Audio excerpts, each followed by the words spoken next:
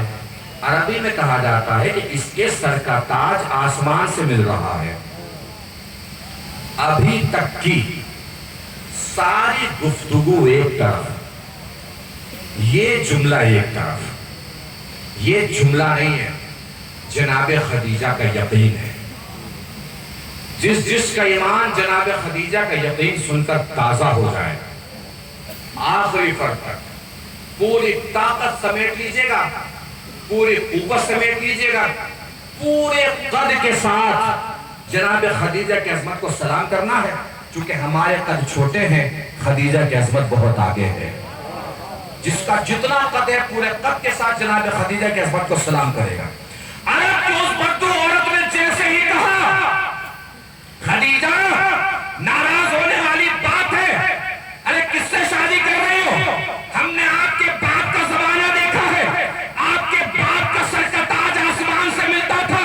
جناب خدیجہ نے پلٹ کے فرمایا پیچھے ہٹ, ایک دن دیکھ لینا میرے باپ کے سر کا تاج آسمان سے ملتا تھا, میرے پیروں کے شوہر کی جوتیاں ہاتھ سے لے.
نگاہوں نے دیکھا جوتیاں عرش پہ گئی تھی. عرش پہ کہاں گئی تھی جوتیاں؟ کہاں؟ اس دنیا میں سب سے اونچی جگہ کیا ہے؟ اور نبی کی جوتیاں کہاں تھی؟ اس کا مطلب نبی کی جوتیاں اوپر تھی, عرش و فرش نیچے تھے. نبی کی جوتیاں اوپر تھی, ملک فلک نیچے تھے. نبی کی جوتیاں اوپر تھی, خلد عدن نیچے تھے. نبی کی جوتیاں اوپر تھی, سلسبیل کوثر نیچے تھے. واہ واہ تو اب کریں گے آپ جب میں خطابت دکھانے جاؤں گا. اب بانداز خطابت سن لیجئے. سب سے نیچے ہے زمین. کیا ہے سب سے نیچے؟ زمین کے اوپر ہے پہلا آسمان. زمین اور پہلے آسمان کے درمیان 500 سال کے سفر کا فاصلہ ہے. مطلب ایک گھڑ سوار تیز گھوڑے پہ سوار ہو کے چلنا شروع کرے, 500 سال تک راستہ جتنا طے ہوگا, یہ فاصلہ ہے زمین اور پہلے آسمان کے بیچ میں. پہلے آسمان کا نام برقیہ ہے. پہلے آسمان کے اوپر ہے دوسرا آسمان جس کا نام قیدوم ہے. دوسرے آسمان کے اوپر ہے تیسرا آسمان جس کا نام ماعون ہے. اس کے اوپر ہے چوتھا آسمان, اس کے اوپر ہے پانچواں آسمان, اس کے اوپر ہے چھٹا آسمان, اس کے اوپر ہے ساتواں آسمان, اس کے اوپر ہے خلا. خلا کے اوپر ہے بادل جس کا رنگ ہے سرمئی, جس کی لمبائی چوڑائی اتنی ہے جتنی زمین سے ساتواں آسمان. اس سرمئی کلر کے بادل کے اوپر جنت الماوا ہے. جنت الماوا کے اوپر سدرت المنتہا ہے. سدرت المنتہا کے اوپر حجاب حمد ہے. حجاب حمد کے اوپر حجاب رفعت ہے. حجاب رفعت کے اوپر حجاب عظمت ہے. حجاب عظمت کے اوپر حجاب شوکت ہے.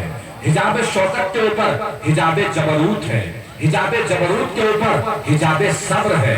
حجاب صبر کے اوپر حجاب رضا ہے، حجاب رضا کے اوپر حجاب حلم ہے، حجاب حلم کے اوپر حجاب علم ہے، حجاب علم کے اوپر کرسی ہے، کرسی کے اوپر عرش ہے، عرش کے اوپر نبی کی جوتیاں ہیں۔ نہیں پہنچی بات؟ نہیں توجہ فرمائی؟ زمین کے اوپر آسمان، پھر دوسرا، پھر تیسرا، پھر چوتھا، پھر پانچواں، پھر چھٹا، پھر ساتواں، اس کے اوپر خلا، خلا کے اوپر بادل، بادل کے اوپر جنت الماوا، جنت الماوا کے اوپر سدرۃ المنتہا، سدرۃ المنتہا کے اوپر حجاب حمد، پھر حجاب رفعت، پھر حجاب عظمت، پھر حجاب شوکت، پھر حجاب جبروت، پھر حجاب صبر، پھر حجاب رضا، پھر حجاب حیا، پھر حجاب علم، پھر حجاب علم، اس کے اوپر کرسی، کرسی کے اوپر عرش، عرش کے اوپر نبی کی جوتیاں، جوتوں کے اوپر نبی کی پنڈلیاں، نبی کی پنڈلیوں کے اوپر نبی کا زانو، نبی کے زانو پر نبی کی کمر، نبی کی کمر کے اوپر نبی کا بازو، نبی کے بازو پر نبی کا کاندھا۔ سوچو کتنا بڑا ہوگا جو نبی کے کاندھوں پہ کھڑا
اب یہ جو فاصلہ ہے یہ کوئی میری خطابت نہیں تھی، یہ مولا علی نے بتایا۔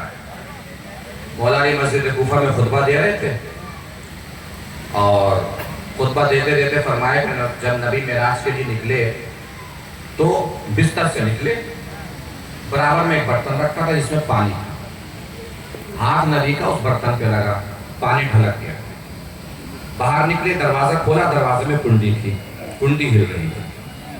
یہ سارے فاصلے نبی نے طے کیے، نبیوں سے ملاقاتیں، فرشتوں سے باتیں، اللہ سے گفتگو، یہ سال ہر سال اور صدیوں کا سفر، حجابات کے درمیان صدیوں کا فاصلہ، 500 سال کا فاصلہ ہے ایک حجاب اور دوسرے حجاب کے درمیان، سارا سفر طے کیا۔ اور جب واپس آئے تو مولا نے فرمایا کنڈی ایسے ہی ہل رہی تھی، بستر ایسے ہی گرم تھا، پانی ایسے ہی چل رہا تھا۔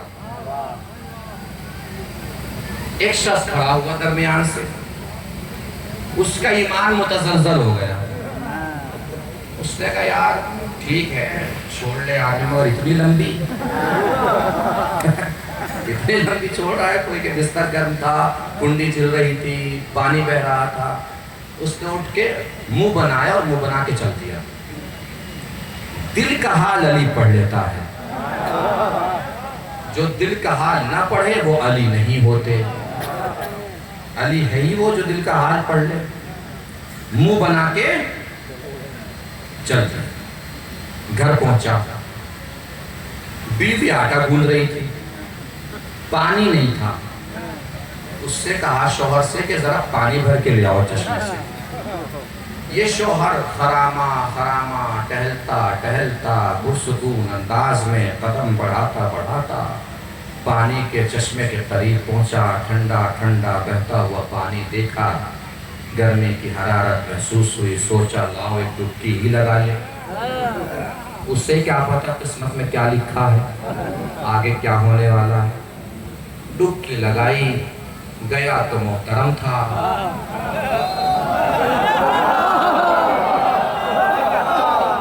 نکلی تو محترمہ بن چکی تھی، اب کوئی محترم سے محترمہ بن جائے۔ آپ سوچ سکتے ہیں نا بھئی کسی کا نام بھی اگر، اب میرا نام جعفر علی رضوی ہے، اب کوئی نام پلٹ کے اگر کہے کچھ سنوں میں تو خراب لگے گا۔ آپ کا نام عباس ہے، کسی کا نام حیدر ہے، کسی کا نام علی ہے، نام بدلنے میں یہ پریشانی ہوتی ہے۔ جعفر علی رضوی کو کچھ اور بدل دیتے، اور وہاں تو بیچارہ پورا ہی بدلا گیا، سارا کا سارا بدلا گیا۔ وہاں سے ایک عرب گزر رہا تھا، اس نے دیکھا غریب مظلوم بیچاری لڑکی کھڑی ہے، وہ اسے لے آیا گھر، ترس کھا کے شادی کر لی، 6 سال نکاح میں رہی، 5 بچوں کی ولادت ہوئی۔ ایک دن خود بیٹھی تھی آٹا گوندنے، پانی ہو گیا ختم، سوچا کہ کوئی گھر میں ہے نہیں، لاؤ میں ہی بھر کے لے آتی ہوں۔ اسی چشمے سے گزر ہوا جہاں جنس بدلی تھی، پانی بھرا، سوچا ڈبکی لگا کے دیکھوں کیا پتہ قسمت ہی پار لگ جائے۔ اب جو ڈبکی لگائی 6 سال کے بعد تو گئی تو محترمہ تھی، واپس آئے تو محترم تھے۔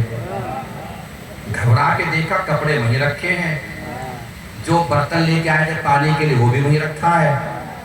برتن اٹھایا، پانی بھرا، گھر دوڑے، دیکھا بیوی ایسے ہی آٹا گوندھ رہی ہے، پانی کا انتظار کر رہی ہے۔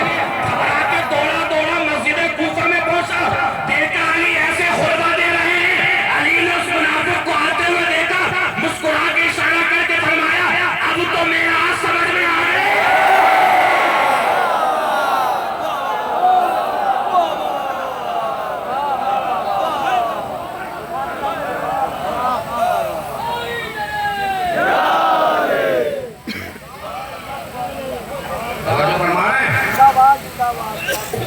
کیا کہا تھا جناب خدیجہ نے؟ میرے باپ کے سر کا تاج عرش سے ملتا تھا، میرے شوہر کے پیروں کی جوتی عرش سے ملی۔ جناب خدیجہ رخصت ہو کے نبی کے آنگن میں پہنچی، اعلان اسلام کھلی دعوت کے ساتھ نبی دینے لگے۔ ایک دن جناب خدیجہ نے دیکھا کہ نبی اداس بیٹھے، پوچھا کیوں پریشان ہے؟ کہ مکے میں قحط پڑ رہا ہے، اگر انہیں کچھ نہیں ملا تو لوگ بھوک کے مارے مر جائیں گے۔ جناب خدیجہ نے فرمایا میری دولت کس دن کام آئے گی؟ تیرے رسول کے باہر خدیجہ کی دولت کا ڈھیر لگنے لگا۔ پوری توجہ سمیٹ لیجئے گا، مجلس نہیں سمیٹنے جا رہا ہوں، پوری تاریخ سمیٹنے جا رہا ہوں، یہاں سے لے کے اور آخری فرد تک لگے کہ تاریخ سمٹ گئی ہے۔ بتائیے گا ضرور، بتانے جا رہا ہوں اسی خاندان میں امامت کو کیوں رکھا اور کیوں رکھا اور کیوں رکھا اور کیوں اور کیسے کا جواب مجلس تمام۔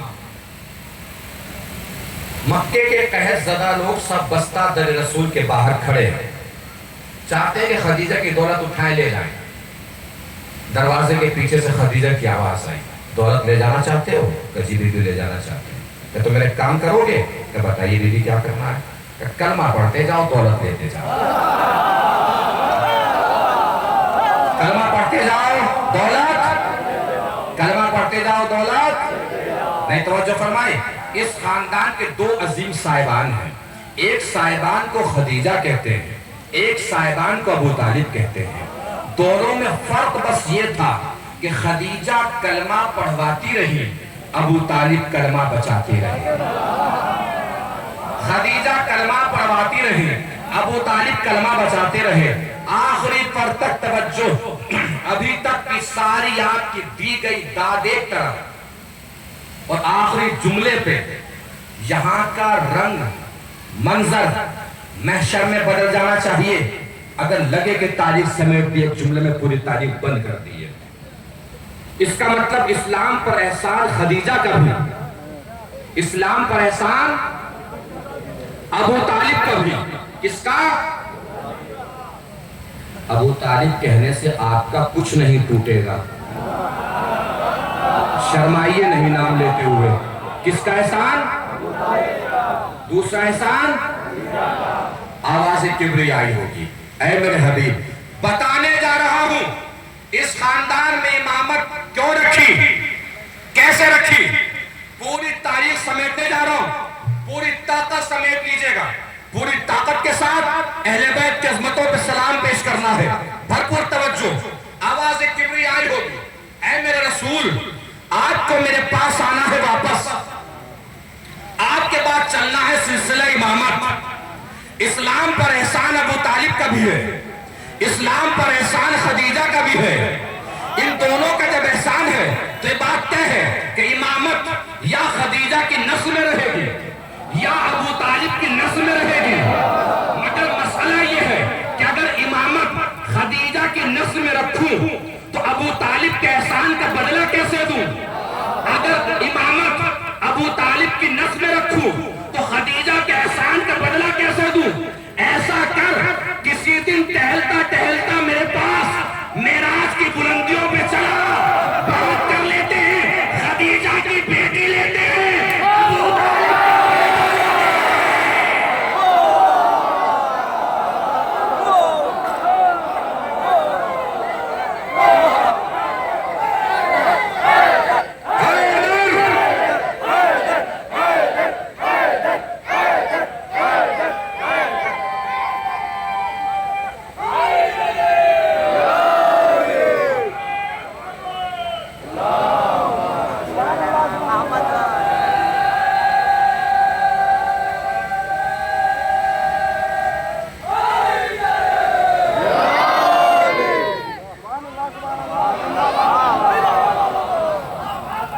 پھر ان دونوں کو ملا دیتے ہیں تاکہ کچھ نسل ابو طالب کا بدلہ بھی اتر سکے, احسان ابو طالب کا بدلہ بھی اتر سکے, کچھ احسان خدیجہ کا بدلہ بھی اتر سکے. پھر اس نسل کو اتنا قائم کر دیتے ہیں, اتنا قائم کر دیتے ہیں, اتنا قائم کر دیتے ہیں کہ اس نسل کی آخری وارثی کو قائم بنا دیتے ہیں. پھر اس کی حکومت کو قیامت سے ملا دیتے ہیں. اہل بیت کے چاہنے والے اور اہل بیت زندگی. محرم کیا ہے, ایام ازہر کیا ہوا, کس کے غم میں آپ بیٹھے ہیں؟ حسین کے. کیوں گئے تھے مولا حسین کربلا؟ بیعت مانگی گئی تھی. اس کا مطلب اہل بیت کسی کے سامنے اپنا سر نہیں جھکاتے ہیں. دشمنان اہل بیت کہتے ہیں کہ یزید کی ساری امت مسلمہ نے بیعت کر لی تھی. تو پوچھئے پھر ان سے, بھیا جس کی سب بیعت کر چکے ہیں اسے حسین کی بیعت کی کیا ضرورت تھی؟ کوئی پارٹی 400 پارلیمنٹری سیٹ جیت گئی ہو, وہ ایک سنڈیلا یا ہردوئی کی ہار بھی جائے, کیا فرق پڑ جائے گا اس میں؟ سب نے بیعت کر لی تھی, پھر بھی وہ ضد پہ کیوں اڑا ہوا تھا کہ حسین بیعت کرے؟ کیوں اڑا ہوا تھا ضد پہ کہ حسین بیعت کرے؟ بیعت کے معنی کیا ہوتے ہیں؟ بیچنا. بیچنا اور خریدنا. آپ میں سے ہر شخص اس کا تجربہ رکھتا ہے. مارکیٹ میں آپ جا رہے ہیں سامان لینے, دکان والا آپ سے کہے کہ میں تجھے نہیں بیچوں گا, آپ پہ کوئی فرق پڑے گا؟ آپ کیا کہیں گے؟ مت بیچ, اپنا سامان اپنے پاس رکھ, اگلی دکان سے خرید لوں گا. پوری مارکیٹ بھری ہوئی ہے. یہ ہوتا ہے, کچھ اور ہوتا ہے. اور اگر کوئی خریدنے والا اڑ جائے کہ اسی دکان سے خریدنا ہے, اس کا مطلب کیا ہوا؟ خریدنے والا بھی جانتا ہے کہ جو مال اس دکان میں ہے پورے بازار میں نہیں ہے. اللہ جانے کون پہنچا ہے کون رہ گیا. یزید کی سب نے بیعت کر لی تھی, پھر بھی ضد تھی حسین بیعت کریں. یزید کی سب نے بیعت کر لی, پھر بھی اسے ضد ہے حسین بیعت کریں, حسین بیعت کریں, حسین بیعت کریں. اس کا مطلب پتہ یزید کو بھی تھا سارے مسلمان ایک طرف, تنہا حسین ایک طرف. اللہ جانے کون بیٹھا رہے گا, کون کہاں پہنچ جائے گا. 57 اسلامی ممالک ہیں, پھر بھی امریکہ اسرائیل کو ضد ہے. ایران بیعت کرے, ایران بیعت کرے.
وہ 56 ممالک بیعت کیے ہوئے، جھکے ہوئے، سر جھکائے ہوئے، سینہ مرجھائے ہوئے، پھر بھی انہیں سیدھے سب کی بیعت چھوڑو، ایران بیعت کر لے، ایران بیعت کر لے، ایران بیعت کر لے، اور ایران ہے کہ اڑا ہوا ہے، نہ سر جھکا نہ بیعت کی۔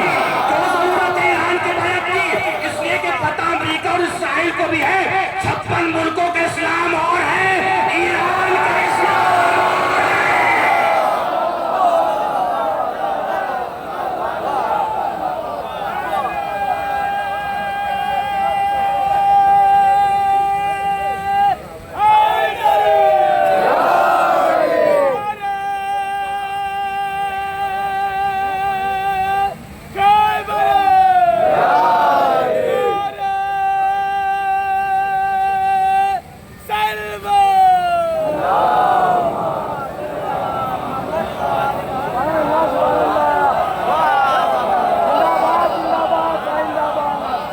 وہ 85 سال کا بوڑھا جسے لوگوں نے بوڑھا سمجھا، اتنا جوان بن کے نکلا، اسرائیل کو مارا، اس کے گھر میں گھس کے مارا، امریکہ کو مارا، اس کے گھر میں گھس کے مارا، گھر کا مطلب جہاں جہاں اس کے بیس بنے ہوئے تھے۔ اچھا آپ نے دیکھا ہے، نظر رکھی 12 دن کی جنگ پہ، نیوز خبروں سے پوری طرح واقف ہیں۔ اسرائیل کے پاس کیا ہے؟ Iron Dome. پہلے دن معاملہ کیا تھا معلوم ہے آپ کو؟ پہلے دن جو تھا آئرن ڈوم کا حال تھا 90 and 10% ریشیو، مطلب 90% میزائل کو وہ خراب کر دیتا تھا، 10% میزائل گرتی تھی۔ 12ویں دن معلوم ہے کیا ریشیو ہوا؟ 65 and 35، 35% میزائل گر رہی تھی، 65% میزائل کو روک رہا تھا۔ ایران نے یہ کہاں سے سیکھا؟ قسم اس سے بڑا جملہ میرے پاس نہیں ہے، توجہ دیجئے گا، پوری عقیدت کے ساتھ، پورے جذبات اور محبت کے ساتھ اگر کیفیت سمجھانے میں کامیاب ہو جاؤں تو میرے حق میں دعا کیجئے گا، اور دعا کیا ہوگی؟ آپ کی آوازیں جتنی بلند ہوں گی میں سمجھوں گا آپ اتنی زیادہ مجھے دعا دے رہے ہیں۔ کیسے کیا ایران نے یہ؟ جانتے ہیں کس طرح کیا؟ IDF یعنی اسرائیل ڈیفینس فورس کے ایک رکن سے سوال کیا گیا کہ آپ کا آئرن ڈوم بیکار کیسے ہوا؟ 10% میزائل جاتے تھے، پھر 35% میزائل کیسے جانے لگے؟ اس نے کہا کہ ایران نے جس طریقے سے منصوبہ بندی کی اسے ہم سمجھ ہی نہیں پائے۔ منصوبہ بندی کیا کی ایران نے؟ سنیں میرے جوان بھائی، نوجوان بھائی، کیا منصوبہ بندی کی ایران نے منصوبہ بندی یہ کی کہ پہلے جاتی تھی میزائلیں، کیا جاتی تھی؟ میزائلیں جاتی تھی، میزائلوں کے ساتھ بم جاتے تھے، آئرن ڈوم ان کو روکنے میں لگتا تھا، پیچھے سے ایران مارتا تھا بیلسٹک میزائل۔ توجہ دیجئے گا عزیزو، کیا مارتا تھا؟ Ballistic missile. آئرن ڈوم لگا ہوا تھا ان میزائلوں میں اور بموں میں، پیچھے سے بیلسٹک میزائل پڑتی تھی، اسے سمجھ میں نہیں آتا تھا کیسے روکے، چونکہ وہ تو اس میں ہے۔ کہاں سے سیکھا ایران نے منصوبہ؟ کربلا سے پہنچے تو بتائیے گا۔ یزید نے اپنے سارے آئرن ڈوم کربلا میں لگا دیے، حسین نے سینک کو شام بھیج دیا۔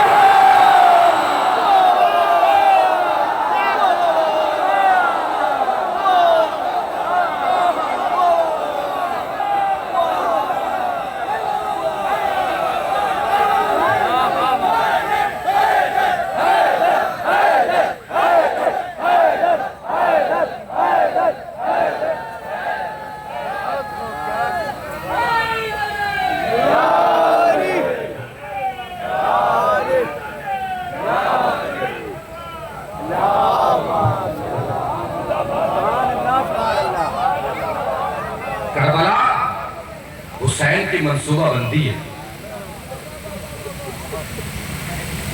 حسین نے پوری پلاننگ کے ساتھ کربلا جیتی ہے۔ جس کو جہاں جہاں ہونا تھا حسین نے اسے وہاں وہاں رکھا۔ جہاں اسلحہ کے گلے کی ضرورت تھی وہاں اسلحہ کا گلا رکھا۔ جہاں باز کے بازوں کی ضرورت تھی وہاں باز کے بازوں رکھے۔ جہاں محمد کے لاشوں کی ضرورت تھی وہاں محمد تھا، اور جہاں اکبر کے سینے کی ضرورت تھی وہاں حسین نے اکبر کا سینہ۔ 11 محرم ہے، عموماً 11 محرم میں اسیران اہل حرم کے حال کے واقعات پڑھے جاتے ہیں، مگر ادھر کی طرف رخ چلا گیا ہے تو میں اسی کو مکمل کر دیتا ہوں آپ سب سے معذرت کے ساتھ۔ اکبر کا سینہ پیش کرنا اتنا آسان نہیں ہے، تو یہ ضعیف باپوں سے پوچھے جو صاحبان اولاد ہیں، آسان تھا اکبر کا سینہ پیش کرنا حسین کی؟ کتنی محبت کرتے تھے حسین علی اکبر سے، جانتے ہیں کتنی محبت کرتے؟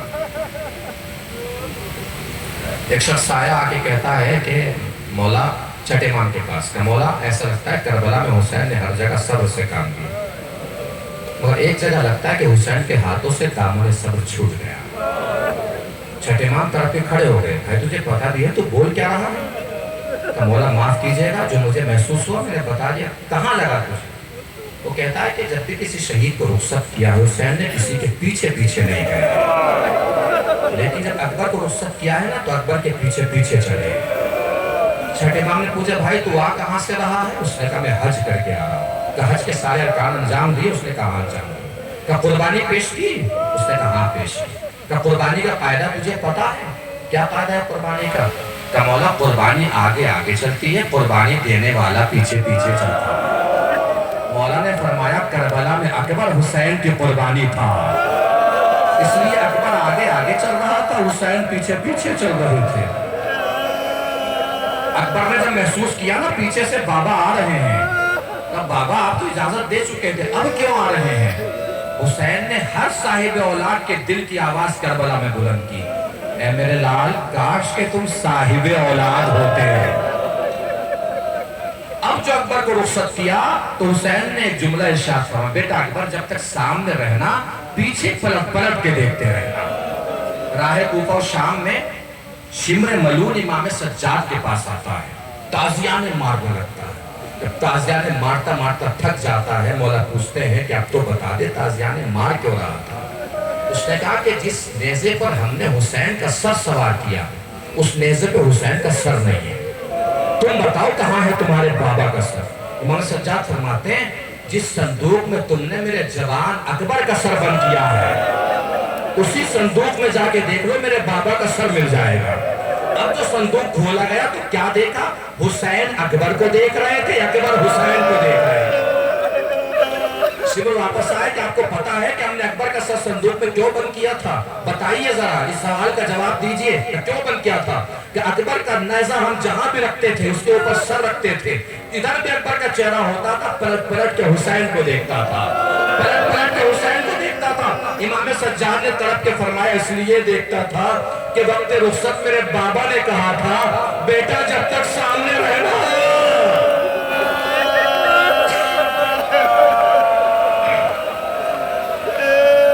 پلٹ پلٹ کے دیکھتے رہنا۔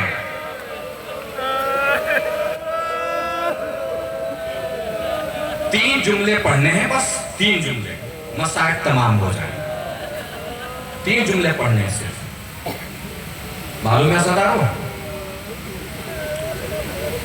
کسی شہید کے جنازے پہ حسین نے نہیں کہا کہ میں غریب ہو گیا۔ ایک علی اکبر کا جنازہ تھا جس پہ کہا حسین نے میں غریب ہو گیا۔ آپ میں سے تو ہر شخص جانتا ہے نا کہ کیسے گئے تھے اکبر کے پاس حسین؟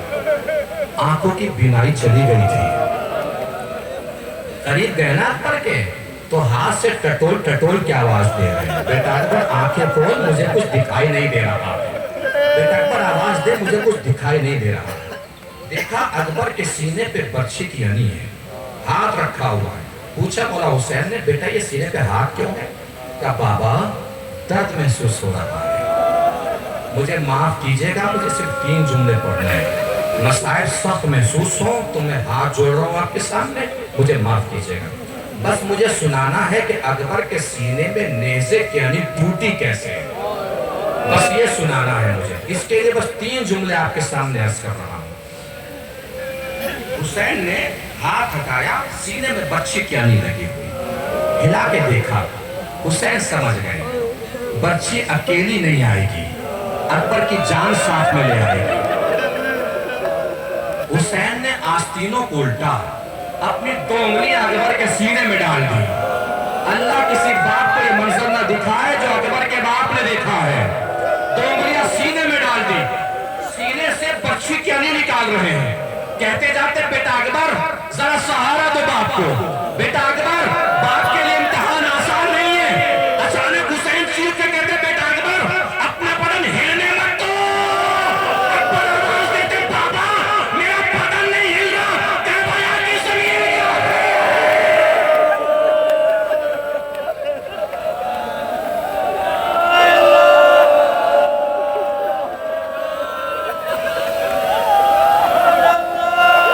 اکبر کے لاشے پہ حسین نے کہا کہ میں غریب ہو گیا.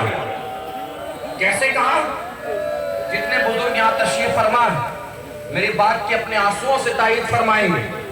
کسی کا ضعیف باپ کا جوان بیٹا زندہ ہو, سماج میں معاشرے میں کسی کی ہمت نہیں ہوتی کہ ضعیف باپ سے کچھ آ کے بول سکے, چونکہ انہیں پتا ہوتا ہے کہ اس کا جوان بیٹا موجود ہے. باپ کو کچھ کہیں گے تو جوان بیٹا سامنے آ جائے گا. لیکن عزیزارو اگر کسی کا جوان بیٹا ہی مر جائے تو جس کے جی میں جو آتا ہے کہہ کے چلا جاتا ہے. عرب میں کسی کی ماں کا نام بلوہ عام میں لینا اس کی توہین سمجھا جاتا تھا. جب حسین نے اکبر کا جنازہ اٹھایا ہے نا تو کتنی بار گرے ہیں اٹھے ہیں, گرے ہیں اٹھے ہیں. پیچھے سے کسی ظالم نے آواز دی آؤ آؤ دیکھو فاطمہ کا بیٹا کتنا غریب ہو گیا ہے.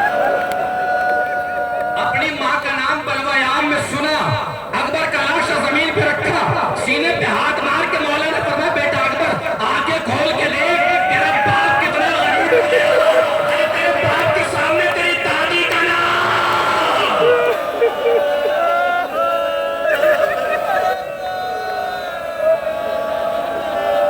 میری مائیں بہنیں بیٹیاں پردے کے پیچھے ہیں. آپ میں سے اس بات کی اشد تائید کرے گا کہ باپ اپنے بیٹے سے چاہے جتنی محبت کر لے ایک ماں سے زیادہ نہیں کر سکتا. اگر اکبر کے لیے آپ یہ نہ کہہ سکے کہ لیلا زیادہ کرتی تھی تو یہ تو ماننا پڑے گا نا کہ جتنی حسین کرتے ہوں گے اتنی لیلا کرتی ہوں گی. حسین کتنی کرتے تھے آپ کو بتا دیا نا. جب سنی ہے اکبر کی آواز حسین کی آنکھوں کی بینائی چلی گئی. لیلا کا کیا عالم ہو رہا ہوگا جب لاشا پہنچا خیمے میں. جناب زینب سے کہا مولا حسین نے جاؤ بھابھی کو بلا لاؤ. جناب زینب پہنچی, کیا دیکھا لیلا سجدہ شکر میں ہے. واپس آ گئی, کچھ دیر کے بعد پھر گئی. اب کیا دیکھا جانتے ہیں جناب زینب نے؟ ام لیلا کبھی خیمے کے اس پردے سے ٹکرا رہی ہے, کبھی خیمے کے اس پردے سے ٹکرا رہی ہے. زینب نے آواز دی بھابھی اکبر سے رخصت ہونے کے لیے نہ چلیے گا. ام لیلا ہاتھ پڑھتے پڑھتے زینب کے کاندھے پہ ہاتھ رکھ کے کہتی ہے اچھا ہوا شہزادی آپ آ گئی, مجھے خیمے کا پردہ دکھائی نہیں دے رہا.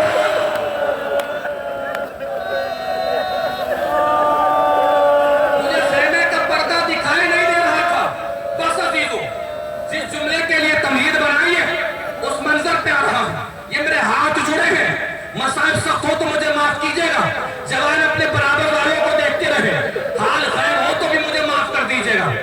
کیسے لگی اکبر کے سینے پہ سینہ؟ کس نے مارا خنجر, کس نے مارا نیزہ اکبر کے سینے پر؟ نام سنا ہوگا آپ نے, کیا نام تھا؟ حسین ابن نمیر. کیا نام تھا؟ علامہ عبد الرزاق موسوی المکرم نے مقتل لکھا جسے مقتل مکرم کہا جاتا ہے. بڑا مشہور مقتل ہے ان کا. اس میں انہوں نے نیزہ مارنے والے کا ایک اور نام لکھا ہے مرہ ابن منقذ. اس کا مطلب اکبر کے سینے میں ایک نہیں 2 نیزے لگے. اسے میرے ہاتھ جڑے ہیں, بتانے جا رہا ہوں نیزے کی یعنی سینے میں ٹوٹی کیسے, کس طرح ٹوٹی. سوچتے ہیں گوشت کا لوتھڑا ہی تو ہے, نیزہ تو بھرپور طاقتور ہوتا ہے نا, سینے میں یعنی ٹوٹ کیسے گئی آخر. مرہ کے بارے میں لکھا ہے عبد الرزاق موسوی مکرم نے, اور وہاں لکھا ہے کہ نیزے کی یعنی ٹوٹی کیسے. بس اپنے کو سنبھال لیجئے گا, آخری جملے مصائب تمام ہیں. عزادارو اکبر جب بڑھ رہے ہیں, حسین کا جوان بڑھ رہا ہے, کسی سے روکے میں نہیں آ رہا ہے. حسین بن نمیر نے پلان بنایا, مرہ کو اپنے ساتھ اس پلان میں شریک کیا کہ میں ایک طرف کے آگے چھپ جاتا ہوں, اکبر جب قریب آئیں گے میں سامنے سے نیزہ ماروں گا, جب میں سامنے سے نیزہ ماروں اسی وقت تو پیچھے سے نیزہ مار دینا. اکبر